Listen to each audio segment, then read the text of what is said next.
Ciao a tutti e benvenuti alla Galleria delle Armi, una serie in cui diamo un'occhiata a ogni arma nel gioco, parliamo di statistiche e vi dico quali sono le classi migliori per ogni arma. Nell'episodio di oggi parleremo del fucile d'assalto ICR-7, quindi come prima cosa diamo un'occhiata alle statistiche. Innanzitutto daremo un'occhiata al profilo danni dell'ICR.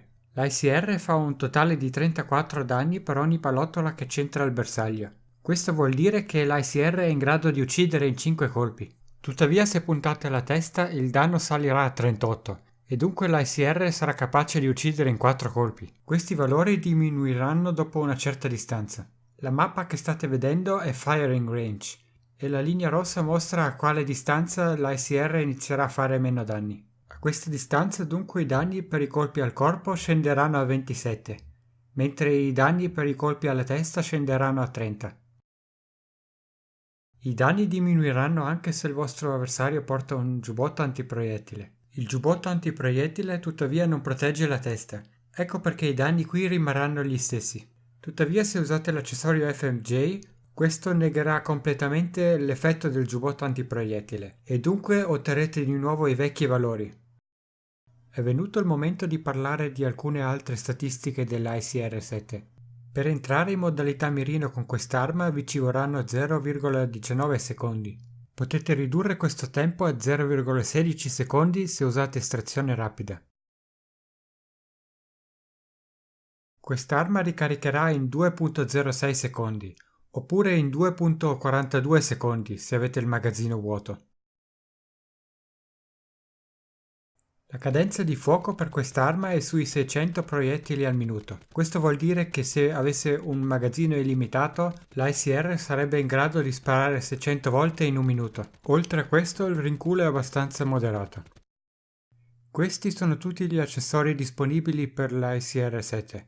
Tra i mirini abbiamo il mirino Reflex, il mirino ACOG, il mirino olografico, il multi-zoom, lo scanner e il mirino termico.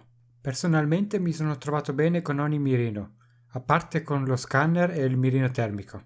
Infatti questi sono i due mirini che vi consiglio di non usare. Passando agli accessori invece abbiamo l'impugnatura 2, FMJ, estrazione rapida, il puntatore laser e la canna lunga.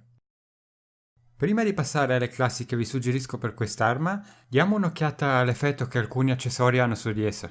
Come potete vedere nelle sequenze mostrate di sotto, l'impugnatura 1 ridurrà notevolmente il rinculo, mentre l'impugnatura 2 lo renderà quasi nullo. Infatti questo accessorio è proprio il punto di forza dell'ICR. Abbiamo già parlato dell'effetto degli accessori estrazione rapida e FMJ, tuttavia non abbiamo ancora parlato del puntatore laser e della canna lunga. Il puntatore laser ridurrà la dispersione dei colpi, aumentando così la precisione al di fuori della modalità mirino mentre siete fermi.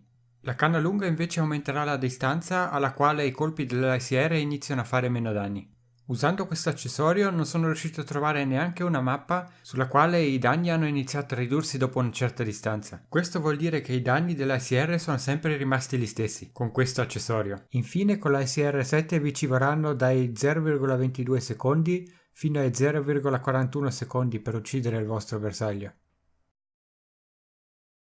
Bene, ora è arrivato il momento che di sicuro stavate tutti aspettando. Adesso vi dirò quali sono secondo me le classi più adatte a quest'arma. Bene, eccoci qua. Dopo averla testato ho ideato due classi per l'ICR. Dunque la prima, come vedete, è l'ICR con il mirino Reflex, impugnatura 2, estrazione rapida e FMJ. Questo vi sarà utile se dovrete battervi contro nemici che hanno il giubbotto antiproiettile. Inoltre a me mi piace anche usare sempre spericolato e silenzio tomba. Spericolato vi darà un vantaggio nei scontri ravvicinati, mentre con silenzio tomba sarete più silenziosi e riuscirete dunque a sentire meglio i vostri avversari e per loro sarà più difficile sentire voi. Silenzio tomba contrasta l'effetto del sensore acustico, dunque questa è anche una buona cosa da tenere a mente. Detto questo, se vi sentite abbastanza sicuri potete anche togliere il mirino Reflex e aggiungere qualsiasi altra cosa. Altrimenti potete anche usare invece di FMJ la canna lunga. Usando canna lunga riuscirete a uccidere i vostri bersagli quasi sempre in 5 colpi, a ogni distanza, dunque non vi dovrete preoccupare della distanza. Qualsiasi classe usiate, vi consiglio sempre di usare impugnatura e impugnatura 2, proprio perché la SR non è veloce come gli altri fucili d'assalto, né è ugualmente potente, dunque avere la precisione dalla vostra parte di sicuro è il punto di forza migliore della SR. In conclusione posso dire che l'ASR è un'arma molto affidabile, nonché il fucile d'assalto più preciso se usate i giusti accessori. C'è stato un tempo in cui l'ASR era una delle armi più potenti del gioco, e anche se ormai non è più così è comunque un'arma da temere. Tenete a conto che nei combattimenti ravvicinati ci sono fucili d'assalto molto più potenti dell'ASR 7, come per esempio la Maddox. È per questa ragione che nella classe ho incluso estrazione rapida. Se ve la giocate bene con questo accessorio avrete più probabilità di uscire vivi da uno scontro ravvicinato. Spericolato vi sarà anche molto d'aiuto in questo, perché ridurrà il tempo che ci vuole per passare in modalità mirino dopo uno sprint. Se volete usare l'ICR-7 al meglio vi consiglio di cogliere i vostri nemici di sorpresa con silenzio di tomba e di usare la precisione che vi offre impugnatura 2 per ucciderli a distanza. Poiché è molto affidabile, l'ICR-7 è un'arma facile da usare. E se tenete a mente tutti i consigli che vi ho dato in questo episodio, sono sicuro che vi troverete bene con quest'arma. Questo è tutto per questo episodio, ci vedremo la prossima volta con una nuova arma. Spero non vediate l'ora.